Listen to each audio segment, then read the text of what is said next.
할렐루야. 네, 반갑습니다. 오늘은 그리스도인의 관계성 가운데 네 번째 시간으로 성도들 사이의 관계, 나아가서 우리 그리스도인들이 세상 일반 사람들과의 관계를 어떻게 맺고 살아야 할 것인가, 그것을 말씀합니다. 우리는 이미 앞서 국가와 국민으로서의 관계, 또 주인과 사원으로서 관계, 남편과 아내로서의 관계를 쭉 살펴보았어요. 그리고 오늘은 바로 우리 교회 안에서 성도와의 관계, 그리고 나아가 세상 사람들과의 관계를 우리가 살펴봅니다. 여러분, 오늘 우리가 이렇게 관계를 맺으며 살아간다는 게 축복입니다. 제가 오늘 아침에 눈을 떴는데 테라스에 새가 한 마리 앉아 있어요. 참 예쁜 새인데 가만히 보니까 내가 지켜보는 줄 모르고 지 혼자 거기서 이리저리 돌아보고 날개짓을 하고 그러더라고요. 그런데 오늘 설교가 이 관계성이다 보니까 야, 내가 새가 안 되어서 감사하다. 왜냐면 새는 지 혼자 항상 있잖아. 혼자 이게 먹이 활동하고 혼자 늘 저렇게 다닐 텐데.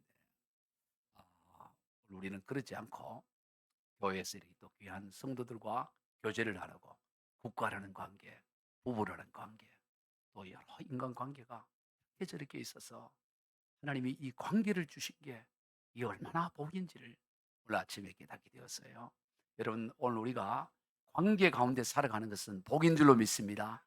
하나님이 다 부모와 자식, 모든 이 또 인간 사회, 모든 관계를 통해 우리가 살아가도록 하신 것은 오늘 우리로 하여금 힘들게 하는 것이 아니고 그 관계 가운데 하나님이 정한 원리대로 살아가면 복되고 행복한 삶을 살도록 하기 위해 그런 관계를 주셨다 이 말이에요. 그래서 오늘 관계가 있다. 이게 참 복이에요. 행복은 어디에 있느냐? 관계 사이에 있습니다. 사람과 사람 사이 관계 안에 있는 거예요. 그래서 오늘 우리가 이 성도로 우리가 이게 서로 관계를 가지는데 우리 성도들 그 사이에 하나님의 복이 있다는 걸 기억하고 그러면 어떻게 하면 우리가 그 복을 누릴 것인가? 그 복을 찾는 방법을 오늘 본문 말씀을 통해 알아보고자 합니다. 먼저 본문 8절입니다. 시작. 마지막으로 말하노니 너희가 다 마음을 같이하여 동정하며 형제를 사랑하며 불쌍히 여기며 겸손하며.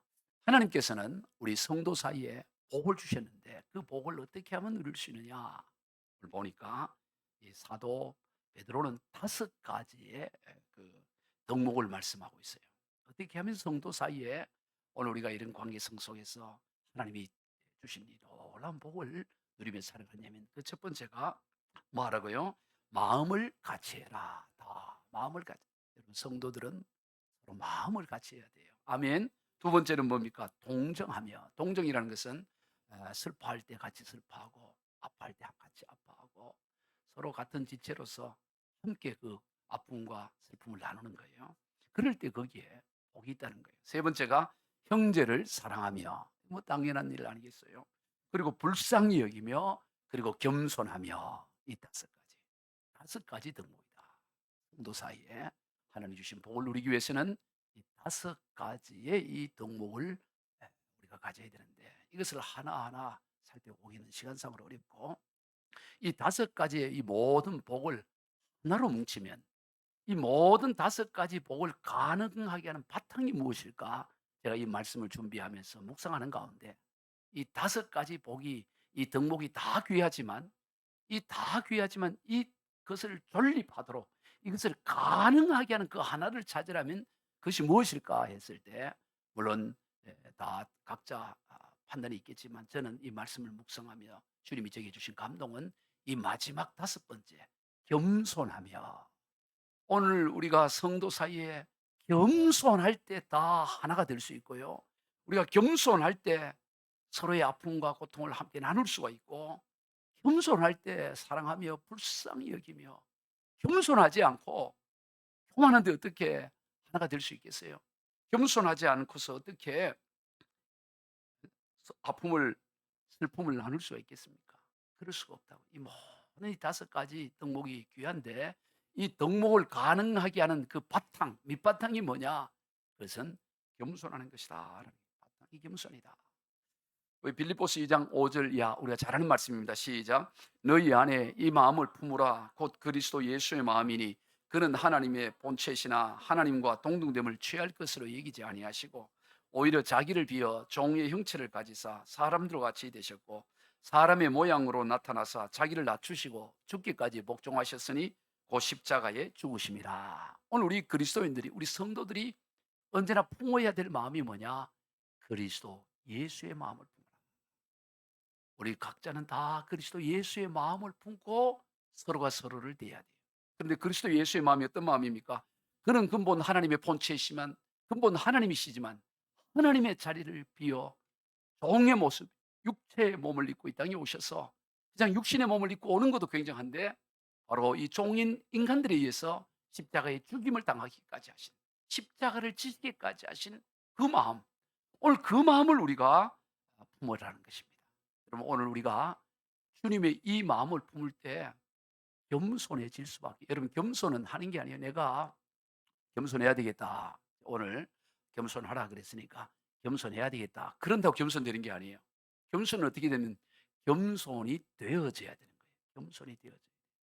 예수 그리스도의 그 은혜, 예수 그리스도의 마음을 품게 되면 겸손이 되어져 버려요. 겸손이 되어져. 여러분, 예수님은 근본 하나님의 본체시로 모든 우주 만물을 창조하신 창조의 근본이시고, 이 아름다운 이 란이라든가 모든 꽃, 오늘 요즘 이 4월의 산야를 보세요. 산이 얼마나 그 연초록이 아름다운지 감탄밖에 안 나오잖아요. 어쩌면 꽃보다 아름다운 게 요즘 시절에 그 푸르고 있는 연초록 색깔의 그 아름다움이니까 너무 감동이 돼요. 보기만 해도 힐링이 돼요. 그런데 그것을 하나님이 창조하시고 지으신 그 주님이 육신의 몸을 입고 오셔서 십자가에 죽으시기까지 한 그 마음을 우리가 품는다면, 여러분, 인간이 아무리 잘나고 오늘 뭐 최고의 지성인들이 모여도 세포 하나 만들지 못해요. 작은 세포 하나만, 아니 뭐 동물이고 꽃이고는 두 번째 치고 무슨 생명체 하나 만들지 못하는데 그 창조주 하나님의 그 낮아짐을 품을 때 겸손하지 않을 수가 없는 거 아니에요. 겸손은 되어지게 되네요. 겸손. 정말로 오늘 우리가 주님을 만나게 되면 겸손할 필요가 없어요. 겸손이 되어질 수밖에 없습니다. 요한계시록 1장에 보면 사도 요한이 부활의 영광 가운데 만난 주님 앞에서 어떻게 됩니까? 죽은 자처럼 엎드려져요. 죽은 자처럼. 그냥 그 영광이 얼마나 굉장하고 주님이 얼마나 대단한지 죽은 자처럼 엎드려져요.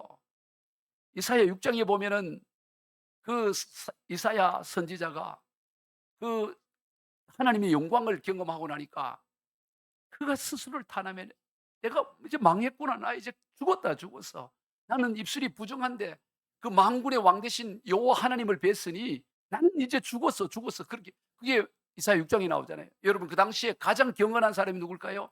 가장 경건한 사람은 이사야 선지자였습니다. 그런 이미 왕족 출신으로서 이 선지자 사역을 하고 있었을 때, 그때 하나님을 만나고 나서도 나는 이제 뭐 죽었네, 나는 망했네, 그럴 정도로 정말로 하나님의 임재와 하나님 앞에 서면 어떤 인간도 겸손해질 수밖에 없는 거예요. 겸손.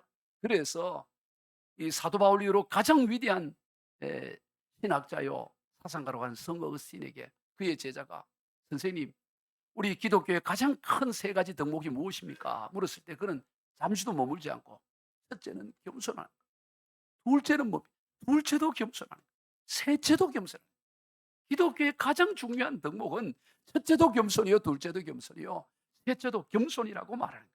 할렐루야. 오늘 우리가 서로 겸손, 왜 우리가 이 문제가 생기나요? 겸손의 자리를 벗어나는 거예요. 하나님을 경험하지 못하는 거예요. 하나님을 정말로 경험하고 정말로 믿으면 어디 자리가, 여지가 없어요. 지혜를 말한, 우리가 지혜롭게 인생 살아야 돼서 지혜를 말씀하고 있는 것이 잠언서인데, 지혜서인데, 지혜서에 많이 언급된 게 뭐냐면 겸손과 교만에 관한 그 경계와 권유의 말씀이에요. 우리 몇 가지 봅니다. 잠언 11장 2절 시작.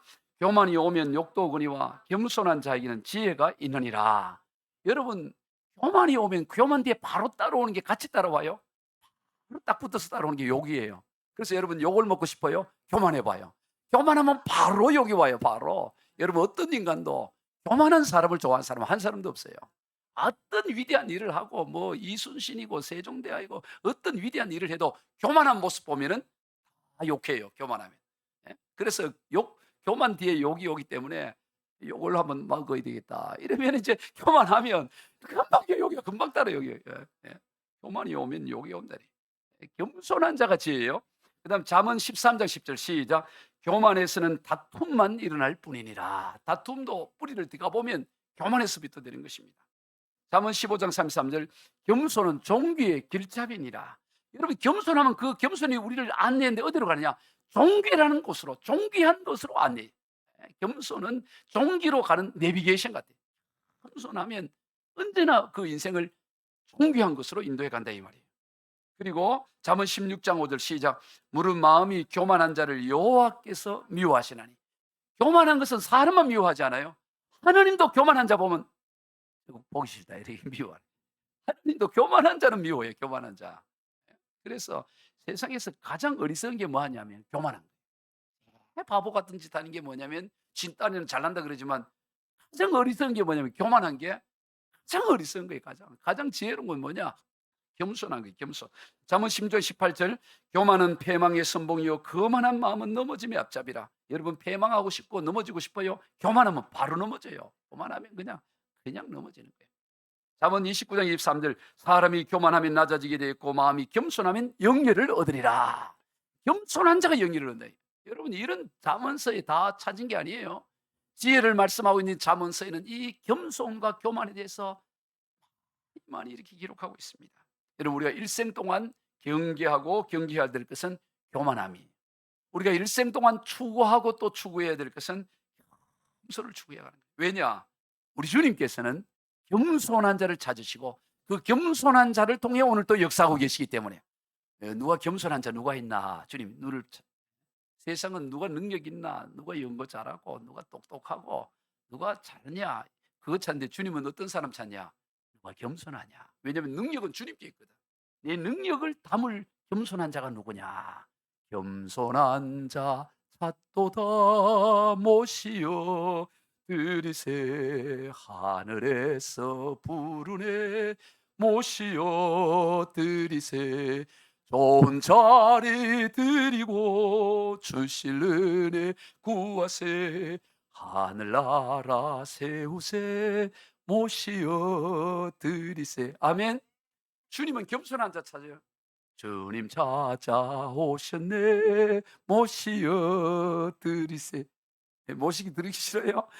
주님은 찾아오는데 어떤 사람? 겸손한 자 찾도다 모시어 드리세. 할렐루야.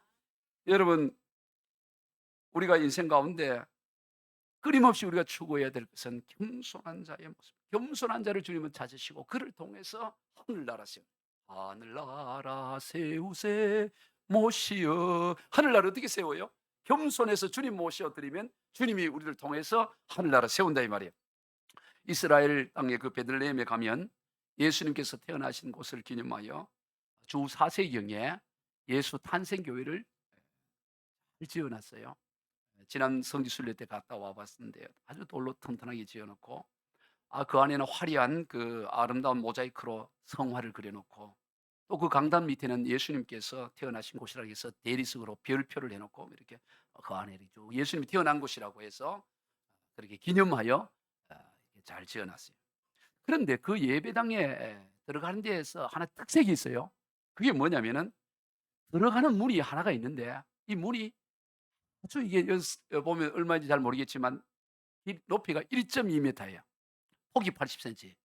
그러니까 1.2m 밖에 안 되니까 뭐 대통령이든 누구든 간에 뭘 해야 돼요? 허리를 숙이고 머리를 숙여야 되는 거예요. 그래야만 그 안에 들어갈 수 있어요. 그래야. 그래서 이 문을 뭐라 그러냐? 겸손의 문이에요. 겸손. 예수님 탄생한데 어떻게 들어가느냐? 머리 쳐들어가면 머리 밖에서 못 들어간다.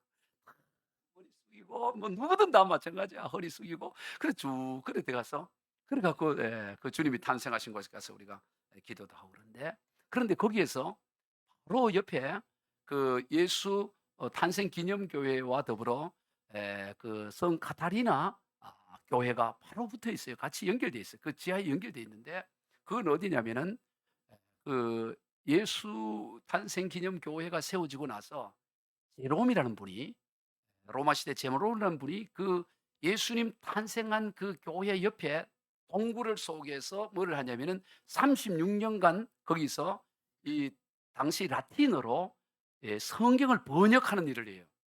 성경 번역. 이걸 뭐라 그러냐면 불가타 역이라고 그러는데, 이 불가타라는 것이 뭐냐면은 대중판, 일반판이라는 거예요. 즉 그 당시에는 다 어려운 라틴어, 고대어 라틴어다 보니까 그 성경을 읽지를 못했는데, 이 제롬이라는 분이 거기에서 그 대중들이 쓰는 쉬운 언어로, 라틴어로, 그 당시 공용어인 라틴어로 성경을 36년간을 번역을 해요. 지금도 그 성경으로 지금 이 천주교에서는 성경어를 그것을 인정하고 쓰고 있는 만큼, 그게 AD 405년간의 그랬는데, 그런데 이 제롬이 거기서 성경 번역하고 결국은 거기서 죽어서 무덤이 그 지하에 있어요. 지하에 성 카타리나 성당 그 지하에 제롬의 그 무덤이 있는데, 제가 작년에 갔을 때는 거기가 공사 중이어 갖고 들어가지는 못하고 위에서 이렇게 내담만 보고 이랬는데, 그 앞에 보면은 이 제롬을 기념하여 동상을 만들어요. 동상. 여러분, 이 동상이 바로 이제 예수 탄생 교회랑 같이 붙어 있으니까 거기에 있는데, 이 동상에 보면 특이한 게 하나 있어요. 숨은 그림 찾기인데, 이 하루 여러분 일부 예배 참석한 사람 빼고 여기에 숨은 그림, 뭐가 동상인지 사람 얼굴인데 제롬을 이게 형상화해서 동상을 냈는데, 뭐가 특이한 게 있어요? 뭐가 보여요? 예, 해골이 보여요. 여러분, 성 제롬은 어거스틴 4대 성인 가운데 한 사람이에요. 그래서 성 제롬에 대한 성화나 동상이 나오면 항상 뭐가 빠지지 않냐면 해골이 있어요. 해골. 왜 해골이 있냐면은 이 제롬이 거기서 이 동굴에서 성경을 촛불을 켜놓고 성경을 번역하면서 그 앞에 뭐를 갖다 놓냐? 해골을 갖다 놓고 성경을 번역했어요. 해골을. 예, 해골. 우리 생각에는 아니 무슨 해골 갖다 놓고, 그리고 제롬은 어디 갈 때마다 이 해골 들고 다녔어. 그러니까 이 사람 뭐 왜 이렇게 했냐면 이 해골을 보면서 인간의 유한성을 인식하는 거야. 인간이라는 것은 이렇게 결국에는 이 해골밖에 안 되고, 인간의 생각이라는 게 이 해골 안에서 나온 것밖에 지나지 않는다. 인간의 모든 것이 이 유한하고 잠시 있다 결국 해골 같은 이게 인생이다. 이걸 성경을 번역하면서 자기를 치면서, 그리고 인간이 얼마나 연약한 존재이고 인간의 생각도 그 너무나 아무것도 아니라는 것을 그의 삶을 통해서 가졌던 것이죠. 여러분, 오늘 우리의 인생은 어떤 인생이어야 되느냐? 오늘 그리스도인의 삶은 언제나 homsel이 인간이 잘한 게 없고 결국에는 해골이고, 나오는 것이 그 해골 안에서 나오는 거고, 생각이라고 해봐야 뛰어난다 그래봐야 별거 아닌. 할렐루야. 오늘 우리가 우리 스스로를 언제나 낮추는, 교회 공동체는 언제나 겸손함으로 이루어지는 공동체. 그럴 때 우리가 마음을 같이 하고 하나가 되고 함께 슬퍼하며 고통을 나누는, 동정하게 되며 형제를 사랑하고 서로 불쌍히 여기는 하나님이 기뻐하는 그런 공동체가 되고, 그럴 때 어떤 일이 나느냐? 세상이 부러워하는 그런 공동체가 돼요. 여러분, 초대교회 성도들은 욕을 많이 먹었어요. 욕을 하잖아요. 오늘도 그렇고 지난 2000년 동안 교회는 원래 뭐 하냐? 욕을 먹어요. 왜냐하면 세상 방식으로 살아가는 게 아니니까. 세상 뭐 좋은 게 좋은 거 아니냐? 이런들 넣다리 저런들 넣다리 그래 살아가는 게 아니고, 우리는 기다와 아니다가 분명하고 하나님의 뜻이 아니면 천금을 줘도 거부하고, 그러니까 니만 잘났냐 해서 세상은 욕하게 돼 있어요. 그러나 욕을 하면서도 뭘 하냐? 부러워하는 게 있어요. 부러워. 초대교회 성도들은 핍박을 당하고 욕을 당하고 어려움을 당했지만 뭐도 받았냐? 세상 사람들로부터 부러움이 됐어요. 한번 보도록 하겠습니다. 사도행전 2장 46절로 47절 시작. 날마다 마음을 같이하여 성전에서 모이기를 힘쓰고 집에서 떡을 떼며 기쁨과 순전한 마음으로 음식을 먹고 하나님을 찬미하여 또 온 백성에게 칭송을 받으니 주께서 구원받는 사람을 날마다 더하게 하시니라. 마음을 같이 하고 서로 나누어 주고 섬기고 베풀고 사랑으로 이러니까 사람들이 어떻게 해요? 칭송을 하는 거야. 야, 부럽다 이렇게 칭송하네. 그러니까 점점 한 사람 한 사람 늘어나서 날마다 그 수가 부흥했다는 것을 말씀하는 거예요. 여러분, 우리 뭘 대단한 거 하려고 하지 말아요. 제가 이제 60이 가까이 되어 보니까 앞으로 더 할 것 같아요. 대단한 게 없어. 20대 30대 뭔가 대단한 걸 해야 돼. 대단한 게 없어. 대단한 게. 대단한 사람도 없어. 그걸 깨달은 거예요. 야, 대단한 일도 없고 대단한 것도 없다. 우리가 뭐 다 대단한 그거 아무것도 아니에요, 사실은. 결국에 해골이야. 아무것도. 그런데 뭐가 우리가 남을 거냐? 서로 사랑하고 불쌍히 여기고 서로 위로해 주고 하나 되고 그게 가장 위대한 일이에요. 할렐루야. 그게 가장, 그래서 예수님이 뭐라 그러냐, 너희가 서로 사랑하며 그게 세상 사람들이 너희가 내 제자인 줄 알지라는 거예요. 너희가 무슨 능력을 하고 건축을 하고 뭐 대단을 하면 야 하나님 살아계시네, 그게 아니라는 거예요. 너희들이 서로 사랑하고 서로 아껴주고 서로를 긍휼히 여기고 불쌍히 여기고 하나 되고, 그러면 그걸 통해서 세상이 너희가 내 제자인 줄 알게 될 거다. 그리고 그게 좋은 교회 공동체고 그게 좋은 교회인 줄로 믿습니다. 그게 좋은 신앙인이에요. 뭘 대단한 거 하려고 하지 말아요. 그냥 서로 사랑하고 서로 아껴주고. 예. 아멘. 그래서 천국을 보여주는, 천국을 보여주는 거예요. 세상은 서로 경쟁하고 어떻게든 짓밟고 내가 이겨야 된다고 그러지만 오늘 그게 아니야. 서로가 섬겨주고 서로 이렇게 세워주고. 그러니까 교회 오면은 야 이거 천국이구나 이래 느낄 수 있어요. 아멘. 교회는 뭐냐, 천국을 보여주는 곳이 돼. 천국을 보여주는 거. 아 천국이 이런 곳이구나, 이게 이제 보여주는 곳이 돼. 그게 없으면 다 없는 거예요. 요한계시록 2장에 보면 그 당시에 소아시아에 100여 개 이상의 교회들이 있었는데 그중에 7교회만 특정해서 하나님께서 사도 요한을 통해서 편지를 보내죠. 그런데 그 가운데 7교회 가운데서도 가장 대표적인 교회가 에베소 교회예요. 수백 개 교회 가운데서 가장 대표적인 교회가 에베소 교회인데 그 에베소 교회에 대해서 첫 번째로 언급하면서 너 고생 많구나, 네 수고, 네 인내, 잘한다, 너 정말 고생 많다. 그런데 얘들아 하나 잘못된 게 있다. 너희가 이단 분별하고 이러다 보니 사랑을 잃어버렸구나. 서로가 저거 영지주의 이단 아니야, 저거 신천지 아니냐, 이러면서 서로 의심을 하다 보니까 너희들이 마음이 강팍해지고 다 잘하고 교리도 잘 세우고 다 잘하고 다 하는데 사랑 하나 빠졌구나. 그런데 그거 빨리 회복해라. 만약 그러지 않으면 너는 나와 상관이 없다, 이런 엄청난 말을 해요. 아니, 다 잘하는데 뭐 사랑 하나 뭐 한다고 해갖고 이제 나하고는 아무 상관이 없는 교회가 아니라고 말하는 거예요. 여러분 교회는요, 다른 거 다 잘하고 다 뭐 좋고 뭐 시설 좋고 다 좋고 다 좋아도 사랑이 없으면 그거는 주님과 상관없는, 그건 교회가 아니라고 말해요. 여러분 우리는 다른 걸 다 못하고 좀 부족하더라도 사랑만은 넘치시길 바래요. 예. 뭐 교회 보니까 이것도 부족하고 저것도 부족하고 다 부족해. 그런데 뭐만 있느냐? 있는 게 사랑, 서로 불쌍한 거 서로 덮어주기도 하고 아껴주기도 하고, 그게 교회라는 것입니다. 할렐루야. 그런데 왜 사랑하지 못합니까? 왜 하나가 되지를 못하고 왜 서로를 긍휼히 여기지 못하고 왜 함께 슬퍼하며 함께 동정하지 못합니까? 마음이 높아져 있기 때문에. 뭐 마음이 높은 데 있어요. 로마서 12장 15절 16절 시작. 즐거워하는 자들과 함께 즐거워하고 우는 자들과 함께 울라. 서로 마음을 같이하며 높은 데 마음을 두지 말고 도리어 낮은 데 처하며 스스로 지혜 있는 체 하지 말라. 아멘. 지혜가 뭐냐? 마음을 낮추는 거예요. 잘난 척할 거 없다. 여러분 교회 와서 제일 어리석은 게 잘난 척하는 거예요. 내가 하면 잘한다, 목에 힘주는 거. 잘난 척하는 것만큼 어리석은 게 없어요. 욕 듣기에 딱 좋아요. 그러니까 잘난 척하지 말고 겸손하고 스스로 높은 채 하지 말고 아는 채 하지 말고. 절대 교회 와서도 여러분 아는 채 너무 할 거 없어요. 뭐 하면 지가 다 아는 것처럼 그럴 거 없어. 더 부족하고 서로 이렇게 높이고, 그게 좋은 교육이 공동체. 아멘. 다음으로 세상 사람들과의 관계성. 교회 안에서 그렇고 세상 사람과의 관계성은 어떠냐? 우리 오늘 본문 9절을 읽어봅시다. 시작. 악을 악으로 욕을 욕으로 갚지 말고 도리어 복을 빌라. 이를 위하여 너희가 부르심을 받았으니 이는 복을 이어받게 하려 함이라. 세상은 우리에게 아까 말씀한 대로 악하다 그래요. 저것들은 뭐 하고 교회를 욕하고 비난하는 건 당연히, 왜냐? 이 세상 권세를 장악하고 있는 게 악한 영이 공중 권세를 잡고 있는데 그 악한 영이 지배하는 곳에 가서 선을 이루고 하나님 나라 세운다니까 밉지요. 그렇지 않겠습니까? 북한 김정은 정권에 그 북한에 가서 대한민국 정권 세우려고 하면 당연히 믿고 그 견딜 수 있겠어요? 마찬가지라고요. 오늘 저와 여러분 이날에 천국 독립군 같은 사람들이에요. 따라해 봅시다. 나는 천국 독립군입니다. 예, 천국 독립군이야. 천국 독립군. 하늘나라 독립군이라고 이 땅에. 악한 것이 지배하는 이 땅에. 여기는 그렇지 않아요. 여기는 하나님 나라 원리, 하나님의 지배가 되어야 되는 천국 독립군인데, 그러니까 이 세상은 미워하는 게 당연한 거예요. 사람 욕하고 내가 뭘 잘못했냐고. 원래 잘못하고 상관없이 욕하고, 예수님 뭐 잘못해서 요거도 먹고 십자가에 죽었습니까? 그런 상황 가운데서 욕을 얻어먹고 악하다 그러지만, 그렇다고 해서 너희들이 맞서서 같이 악을 행하지 마라.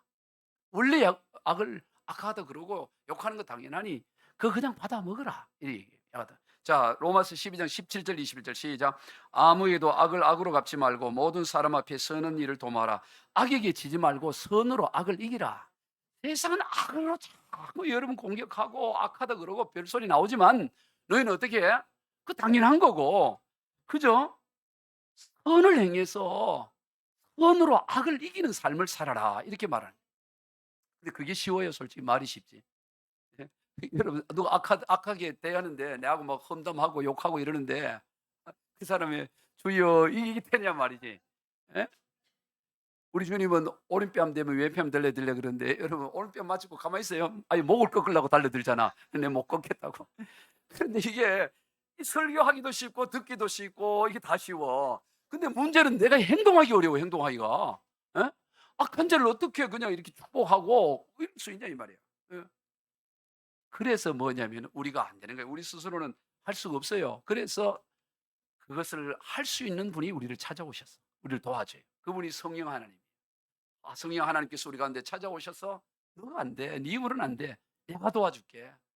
너는 내게 순종하고 내가 할 테니까 너 자리만 비워줘. 내가 일할 수 있는 그 장만 열어줘. 그럼 내가 해줄게, 내가. 그래서 성령이 우리를 찾아오시는 거예요. 할렐루야. 하나님의 도움을 우리가 받아야 되는 거예요. 하나님의 도움을. 예? 사도행전 7장을 보면 기독교 역사상 최초의 순교자인 스데반의 순교 내용이 나옵니다. 그런데 이 스데반을 죽일 때 전부 거짓 증언하고 돈을 매수해 갖고 말도 안 되는 걸 갖고 해서 그냥 인민 재판을 하듯이 해서 돌로 쳐서 죽이잖아요. 그런데 그 상황, 그 살벌한 상황 가운데서 스데반은 천사의 얼굴을 하고 죽으면서도 아버지 저들의 죄를 용서해 달라고 기도하는 그 모습이 나와요. 여러분 보세요. 스데반이 어떻게 그럴 수 있었냐 이 말이에요. 스데반이 어떻게? 아니 스데반은 우리와 다를까요? 아니에요. 제가 볼 때 틀림없이 스데반이나 저나 별반 차이가 없고요. 제가 아는 김스데반 선교사님이라고 계신데 그 김스데반 선교사님이나 여기 원래 스데반이나 별 차이 없어. 스데반이나 오스데반이나 여스데반이나 별 차이 없다고. 그런데 어떻게 이 스데반은 돌에 맞아 죽어가면서도 어떻게 천사의 얼굴을 하고 그럴 수가 있었냐? 그 답이 어디에 있을까요? 그것은 바로 사도행전 7장 55절에 나옵니다. 시작. 스데반이 성령 충만하여 하늘을 우러러 주목하여 하나님의 영광과 및 예수께 하나님 우편에 서신 것을 보고 말하되 보라 하늘이 열리고 인자가 하나님 우편에 서신 것을 보노라 한대. 여러분 보세요. 이런 상황, 지금 순교할 수 있는 이 상황인데 하늘 문이 열리고 예수 그리스도에서 하나님 우편에 서서 나를 지켜보고 계시고 하나님의 영광과 이 모든 것을 본다면 순교 안 하는 게 바보지. 아니 순교 안 하는 게 불가능한 거 아니에요? 아니, 나도 이 순간에 순교할 수 있을 것 같아. 모할 같은 사람들이 좀 몇 명 있는 것 같은데 아니 한번 생각해 보세요. 이 순교 현장인데 하늘 문이 열려 하나님의 영광이 보여져. 그럼 당연히 순교할 수 있는 거 아니겠어요? 당연한 겁니다. 여러분 오늘 우리가 아무것도 안 보이는 데서는 할 수가 없어요. 그러나 하나님의 영광을 보면 하나님의 임재 가운데 보면 누구든지 감당할 수가 있다고. 누구라도 감당할 수 있어요. 그러므로 오늘 우리 뭐를 두려워할 거 없냐? 죽음을 두려워할 것도 없고 순교도 두려워할 것도 없고 문제도 시험도 두려워할 게 없어요. 정말로 하나님의 영광을 경험하면 흔들리지 않는다고. 정말 하나님이 살아계시는데 아니 그 현장 가운데서 돌을 들어 그럴 때 순교 안 하겠다고 돌아가는 게 그게 기적이지. 어떻게 그거 순교 안 하고 나 살려요. 그게 말이 돼. 지금 하나님 영광이 보이는데 그 말이 안 된다고. 아니 부활의 주님을 경험했는데 이제 날이 새면 목이 잘린다고 해서 그날 밤에 전쟁 긍긍한다는 게 말이 돼요? 사도행전 12장에서 그 사도 베드로는 깊은 담을 잔 게 그 정상이지. 부활의 주님을 생생하게 경험했는데 날 새면 뭔가를 가리고 나 어떻게 하지? 이거 어떻게? 아니 그게 기적이지. 그게 말이 안 되지. 여러분 저와 여러분이 정말로 부활의 주님을 경험하면 이 땅에 어떤 것도 문제될 것이 없는 줄로 믿으시길 바랍니다. 경험하면 문제되지 않아요. 얼마든지 사랑할 수 있어요. 얼마든지 축복할 수가 있습니다. 시험이 두렵지 않습니다. 그래서 하나님 뭐냐? 너희들은 다시 한번 우리 9절 읽어봅시다. 시작. 악을 악으로 욕을 욕으로 갚지 말고 도리어 복을 빌라. 이를 위하여 너희라 부르심을. 자 여기까지. 자 하나님이 왜 저와 여러분을 부르셨느냐? 오늘 이 본문을 보면 한마디로 욕바지로 불렀다는 욕바지. 욕받아 먹으라. 여러분 우리가 전쟁 나면 총알바지 있잖아요. 총알바지. 오늘 저와 여러분은 하나님이 요거도 먹으려고 불렀다. 그렇잖아요. 악을 악으로 욕을 욕으로 갚지 말라 도리어 복을 빌라. 이를 위하여 너희가. 우리가 욕을 받고 악을 당하고 그러라고 너희들 불렀다. 근데 그때 어떻게 하느냐? 악하고 욕할 때 같이 맞서서 악을 행하고 더 강한 악으로 더 큰 욕으로 맞서는 게 아니고 그 상황 가운데 그들을 축복하라고, 그 상황 가운데 억울하다고 말하지 말고 축복하라고, 이를 위해서 너희를 부르셨다고 말하는 거예요. 뭐를 축복해요? 저들이 오래오래 잤어. 그게 아니고 저들을 복음을 모르고 예수 복음을 모르오니 저들도 나처럼 예수 복음 알게 주여 복을 내려 주시옵소서. 최고의 복이 뭐예요? 복의 근은 강림하사 만복의 근은, 하나님이 복이지. 하나님 모든 만복의 근원이 하나님이고 복이 하나님이니까 오늘 저들도 네가 욕을 얻어먹고 악을 당할 때 저들을 축복해, 복을 빌어. 저들도 너처럼 그 복을 누리도록 하라고 우리를 부르셨다 이 말이에요. 할렐루야. 그게 참된 복입니다. 여러분, 세상은 본질적으로 악하지. 그렇기 때문에 우리가 그와 맞서는 것이 아니라 당연하게 여기고 우리가 그들의 우리처럼 그런 삶을 살아가는 거예요. 10절 11절 봅시다. 시작. 그러므로 생명을 사랑하고 좋은 날 보기를 원하는 자는 혀를 금하여 악한 말을 그치며 그 입술로 거짓을 말하지 말고 악에서 떠나 선을 행하고 화평을 구하며 그것을 따르라. 여러분, 생명을 구하고 영원한 생명을 구하고 좋은 날 보기. 여러분, 아직 우리에게는 좋은 날이, 가장 좋은 날은 안 왔어요. 여러분, 우리 인생에 가장 좋은 날이 언제일까요? 예, 아니에요. 오늘도 아니고 가장 좋은 날은 언제냐? 이 세상 떠나는 날이야. 죽는 날이 가장 좋은 날이야. 아멘. 죽음의 날이, 왜냐? 그날이 주님을 맞이하는 날이니까. 아멘 하면서 두 사람밖에 없네. 다 살고 싶어갖고 지금. 이 복은 뭐냐? 사실은 살아있을 때 주님 오신다면 제일 좋겠지. 우리 주님 만난 날이 제일 좋지 않겠어요? 눈과 눈으로 주님을 만나는 날, 이 세상 떠나 주님 만나는 날, 그날이라고. 그래서 그 좋은 날 보기를 원하는 자, 영원한 주님의 영광을 보기를 원하는 자는 뭐합니까? 악을 악으로 맞서지 마. 여러분, 악을 악으로 맞서지 않고 욕을 욕으로 받지 않는 게 뭐냐? 혀를 금해라. 혀를 금하여 악한 말을 그쳐라. 거짓말 하지 말고 그래 맞서지 마라. 이거는 뭐냐면 다윗이 시편 34편을 인용한 시예요. 이 말씀은 그 다윗이 시편 33편 12절 14절 이하를 인용하는데 같이 한번 봅시다. 시작. 생명을 사모하고 연수를 사랑하여 복받기를 원하는 사람이 누구뇨? 내 혀를 악에서 금하며 내 입술을 거짓말에서 금할지어다. 악을 버리고 선을 행하며 화평을 찾아 따를지어다. 여러분, 이 다윗이 이 시를 언제 썼느냐면 그 표제가 있어요. 제목이, 시편 34편의 제목이 뭐냐면 다윗이 아비멜렉 앞에서 미친 채 하다가 쫓겨나서 지은 시. 다윗이 사울의 칼날을 필해서 블레셋 땅으로 가서 망령을 합니다. 그런데 거기서 망령생활을 하는 가운데 이 다윗이 바로 블레셋의 영웅이었던 골리앗을 죽인 인물이라는 것을 알고 나서는 다윗을 죽이려고 하는 거예요. 그러니까 살려고 블레셋 갔는데 거기 가서 죽게 된 거야. 꼼짝없이 죽게 된 거예요. 그래서 이 다윗이 어떻게 하면 살까 생각하다가 미친 척 하는 거야. 자기 머리를 풀어져 있고 막 침을 아무데 뱉고 전봇대 오줌 누고 뭐 다리 들고 오줌 누고 뭐 이렇게 약간 미친 척 하듯이 막 이렇게 하는 거야. 엉뚱한 소리 해야 되고. 미친 광인 노릇을 하는 거야, 이 다윗이. 그렇지 않으면 죽는 거야. 그래서 이 블레셋 왕 아기, 야, 이 미친 광인 왜 데리고 왔어? 쫓아버려. 그래갖고 겨우 살아났어요. 그때 살아나서 쓴 시가 시편 34편이에요. 이야, 이 시편 34편에서 다윗은 어떨까요? 내가 뭔 잘못을 했다고, 당시 다윗을 죽이려는 사울은 장인이잖아요. 장인. 저 장인 영감탱이가 말이지. 이러면서 막 원망할 수도 있잖아요. 내가 뭐 잘못했다고 또 내가 여갔더니 그런데 다윗은 시편 34편을 쓰면서 뭐를 말합니까? 생명을 사모하고 연수를 사랑하여 복받기를 원하는 사람이 누구뇨?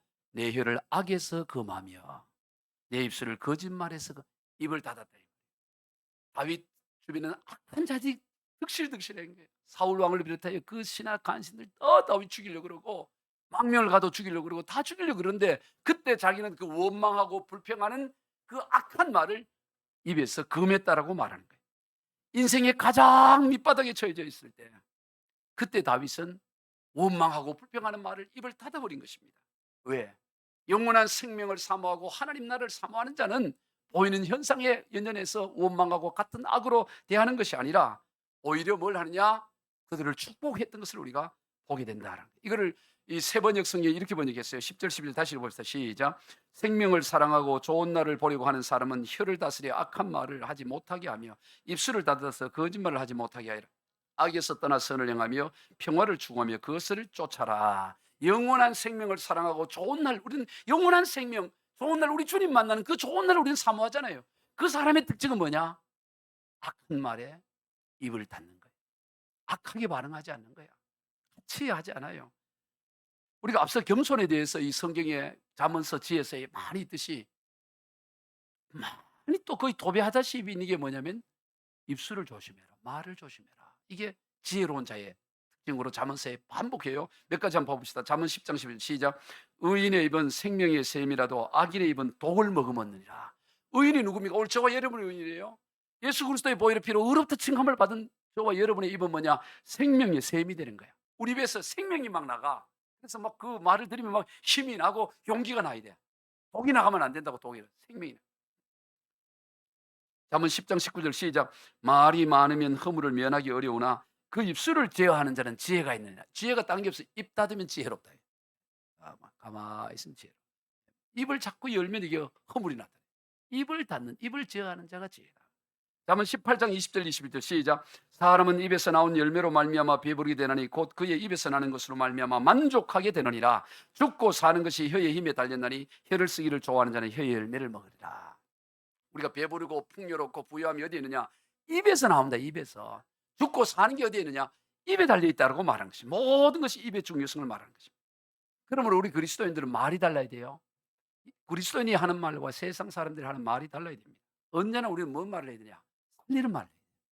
생명의 말. 그 말을 들으면 은혜가 되고 살아나고 그런 말을 해야 돼요. 부정적인 말은 입에서 보여요.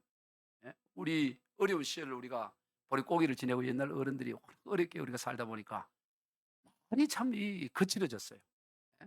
이 빌어먹을 놈아. 아니 자기 자식이 빌어먹으면 어떡해. 내가 죽으면 어떡해. 죽더라도 안에서 죽어야지.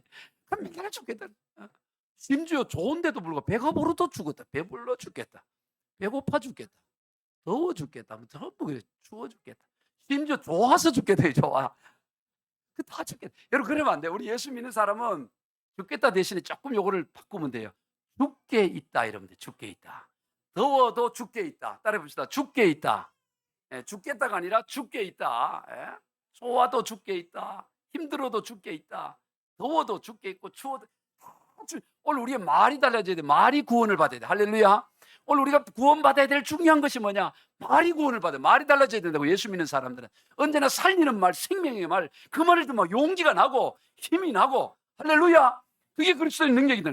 사도 바울은 이 더러운 말은 입 밖에도 나오지 못하게 하는 거예요.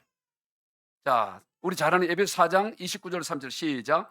무릇 더러운 말은 너희 입 밖에도 내지 말고 오직 덕을 세운 데 소용되는 대로 선한 말을 하여 듣는 자들이 은혜를 끼치게 하라. 하나님의 성령을 근심하게 하지 말라. 그 안에서 너희가 구원의 날까지 인치심을 받으니. 우리가 29절은 잘 아는데 30절을 잘 몰라요. 무릇 더러운 말은 입 밖에도 내지 마. 입 밖에 내면 어떤 일이 나냐? 너와 함께하는 성령이 근심해. 성령이 근심해. 성령 근심하게 하는 일을 하지 말라는 거예요. 성령. 여러분 우리도 보면 이제 듣기 싫은 말 있잖아요. 이게 듣기 거북한 말들. 저는 한번 어디 갔다 오는데 본고 안에 있는데 어디 도망갈 데도 없고 본고 안에 있는데 그것을 막 어떤 서로 어디 이렇게 하요. 이거 듣기 거북하네. 또 내가 뭐 한마디 하기도 그렇고 누가 밥 사준다 그래서 가는 건데 갔다 오는데 밥 사줬는데 이거 참 이거 어떻게 해야 되나. 네. 집에 와서 내가 진짜 귀를 씻었다니까. 의식적으로 씻었어요. 그런 말 들으면 힘들어. 너무 힘들어. 그런데 성령님은 얼마나 힘들겠냐고. 여러분 거북한 말 계속 해야 돼. 그럼 성령님이 안에서 힘들게 하냐고. 얼마나 힘들겠냐고 성령. 그래서 무릇 더러운 말 하지 마라. 그러면서 그 다음 절에 성령을 근심하게 하지 마라. 여러분 부정적인 말하고 더러운 말은 성령을 근심하게 하고 불편하게 하는 거예요. 할렐루야. 그런 말에서 벗어나야 되는 거예요. 야고보 선지자는 사도는 이렇게 말했어. 3장 10절 시작. 한 입에서 찬송과 저주가 나오는도다. 내 형제들아 이것이 마땅하지 아니하니라. 샘이 한 구멍에서 어찌 단물과 쓴물을 내겠느냐. 내 형제들아 어찌 무화과가 남난 열매를 포도나무가 무화과를 맺겠느냐. 이와 같이 짠물이 단물을 내주는. 한 샘에서 어떻게 짜고 단물이 어떻게 동시에 나올 수 있냐 이 말이야. 우리는 원천으로 그러지 못해. 우리에게는 언제나 단물, 생명의 물. 할렐루야. 우리가 그 삶을 사는 이 모든 인간관계의 바탕, 국가와 또는 주인과 남편, 부부, 이 모든 관계의 바탕, 또 오늘 성도와의 관계, 그리고 모든 일반인들과의 관계 바탕은 오늘 본문 12절에 있어요. 시작. 주의 눈은 의인을 향하시고 그의 귀는 의인의 강구에 기울이시되 주의 얼굴을 악행을 행하는 자를 대하시니라 하였느니라. 여러분, 우리가 모든 성도 간에든 일반 세상 사람들과 관계도 우리가 항상 기억해야 될 것은 주의 눈과 주의 귀가 우리를 주목하고 계신다라는 걸 기억해요. 그래서 주님 듣기에, 주님 보시기에 언제나 이게 우리의 신앙의 기본이에요. 언제나 주님이 불꽃 같은 눈으로 우리를 지켜보고 있고 주님이 다 듣고 계시고 우리가 주님의 목전 앞에 있다. 그래서 늘 주님을 의식하고 살아가는, 그러면 모든 인간관계 다 되는 거예요. 예? 다 모든 관계의 기본은 주님과의 관계 가운데 있는 거예요. 주님이 다 지켜보고 주님이 오늘 또 살아 계셔서 불꽃 같은 눈으로 또 듣고 다 계시고, 이걸 의식하면 오늘 누구와의 관계도 우리는 복으로 만들어 갈 수가 있어요. 모든 복. 할렐루야. 지난 주 중에 예전에 80년대 그 사법 고시를 합격하고 변호사나 판사나 이렇게 가지 않고 경찰에 입문한 분이 계셨어요. 입문해서 그 당시에는 이제 사법 고시 합격하면 경찰에 입문하면 경정이라는 계급을 줘요. 지금은 경감. 입문하기도 어려워. 경쟁률도 치열하고. 그 당시에는 한 200명 정도밖에 뽑지 않던 시대이기 때문에 웬만하면 검판사로 가고 안 되면 변호사로 가고 이렇게 했는데, 이분은 이제 경찰의 꿈을 가지고 경찰로 가서 경정이 된 거예요. 경정. 그래서 나중에는 경찰의 별이라고 하는 경구관까지 올라서 퇴임을 하신 그리고 나서 신학을 한 거예요. 경찰에서 공부를 하고 신학을 해서 목사가 되신 김종명 목사님을 우리 경찰서 예배에 초청을 해서 말씀을 드렸어요. 이 말씀을 드렸는데 이분이 이제 처음 경정이 되고 했는 데가 요 근처 가까운 경찰서의 형사과장으로 부임을 하게 된 거예요. 처음 형사과장으로 부임을 했는데, 그러니까 바로 이 과정이 된 거예요. 그 밑에서 이게 일일이 배운 게 아니고 바로 이제 사법고시 합격했다고 과장이 돼 갖고 이제 첫 부임을 했는데 3개월째 됐을 때 그 동네에 강도 살인 사건이 발생한 거예요. 외딴 공울목길에서 새벽 3시에 강도 이게 이제 90년대에 일어난 일인데, 그 당시에는 요즘처럼 이 CCTV도 그렇게 있지 않고 이러다 보니까 이거를 참 난감한 거예요. 그래서 이 어떻게 이 사건을 다뤄야 될까 처음 이제 가서 이게 걱정이 되지 않겠어요. 그래서 이제 그 현장에 갔는데 그 형사에게 "어떻게 잡을 수 있겠어?" 이렇게 물어본 거예요. "솔직하게 내한테 말을 해 달라." 이렇게 한 거예요. 그랬더니 그 형사가 하는 말이 좀 어렵겠다는 거예요. 좀 어렵겠는데 뭐 그러면서 뭐 "열심은 해 보겠습니다마는 어렵겠다." 이러는 거야. 그리고 이제 얼마 있다가 서울 경찰청 감식팀들이 또 와서 인제 다 지문 따고 막 하는데 그 감식팀장이 뭐라 그러냐면은 "내가 수도 없이 현장에 나가 봤지만 오늘처럼 이렇게 판단하기 어려운 것은 처음이라는 거예요." 왜냐면 지문 하나 딸 게 없다는 거예요. 그리고 길에서 이건 뭐 어떻게 할 수가 없는 거야. 그런데도 인제 상황에서 어쨌든 그 강력 사건이 일어났으니까 가까운 그 파출소에 수사본부를 설치해 놓고 이분이 인제 지휘를 하면서 이제 범인을 잡으려 했잖아요. 그런데 참 어려운 거지. 뭐 아무 근거가 없는 거니까. 자료가 없으니까. 근데 주일이 된 거예요.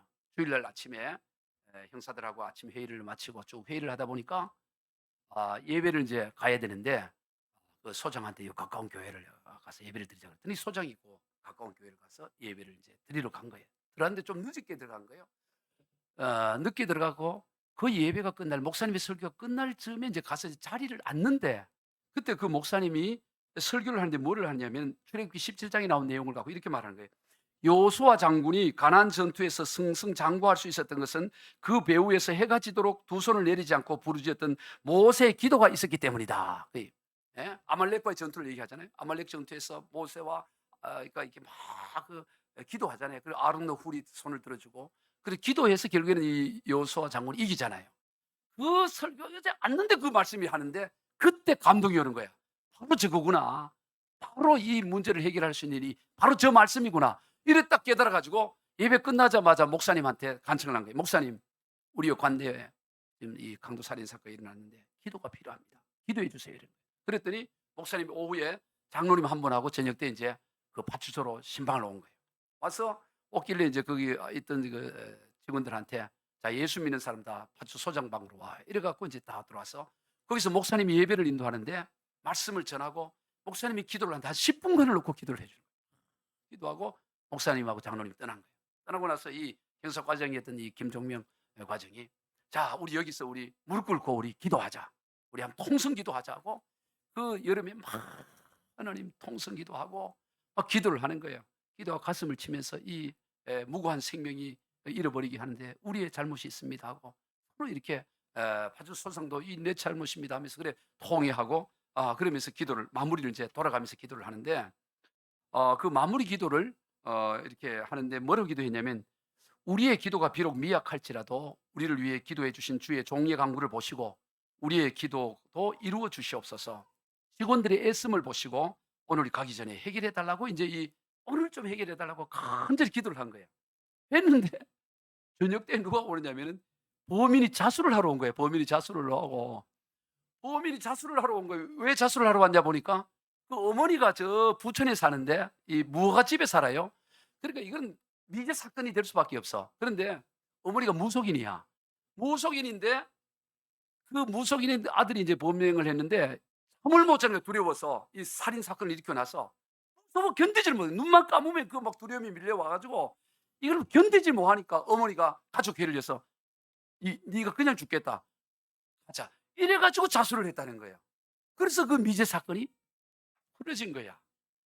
하나님이 하시 그때부터 이분이 이 사건 일마다 기도하면 하나님의 역사가 나타나서 이 사건을 치유하니까 그 이름이 알려지게 되고 어떤 사건도 저분한테 맡기면 하나님이 역사하신다. 그래 가지고 그 경찰서에서 행복하게 지금도 잘 살고 있어요. 그러니까 무슨 말이냐면 오늘 우리가 인생이 늘 말씀을 하지만 전능하신 하나님 살아 계시고 하나님 몰래 일하는 게 없어요. 악한 자들이 그 새벽 3시에 골목길에서 그때 하나님 졸고 계시냐 이 말이야. 그때도 하나님은 다 지켜보고 계시고 하나님 몰래 일하는 일이 없다 이 말이에요. 그러니 오늘 우리가 어떻게 살아야 돼요? 어떻게 살아야 돼? 우리가 언제나 하나님을 의식하고 누군가의 관계를 갖든 모든 사람 관계 가운데서 하나님을 의식하며 살아가기를 주의 이름으로 축복합니다. 그게 신앙생활이에요. 우리 모두 그러한 삶을 다 살아가는 하나님의 자녀다운 삶을 살기를 주 예수 그리스도 이름으로 축복합니다. 기도하겠습니다. 하나님 감사합니다. 어느 것 하나 하나님 몰래 일어나는 것이 없음을 고백합니다. 다 하나님의 섭리 가운데 있습니다. 우리가 무슨 일을 당하든지 또 누구를 만나든지 어떤 인간관계에 있든지 하나님을 의식하며 하나님의 눈과 귀를 의식하며 하나님의 목전에서 살아가는 관계를 맺게 하여 주시옵소서. 예수님의 이름으로 축복하며 기도하옵나이다. 아멘.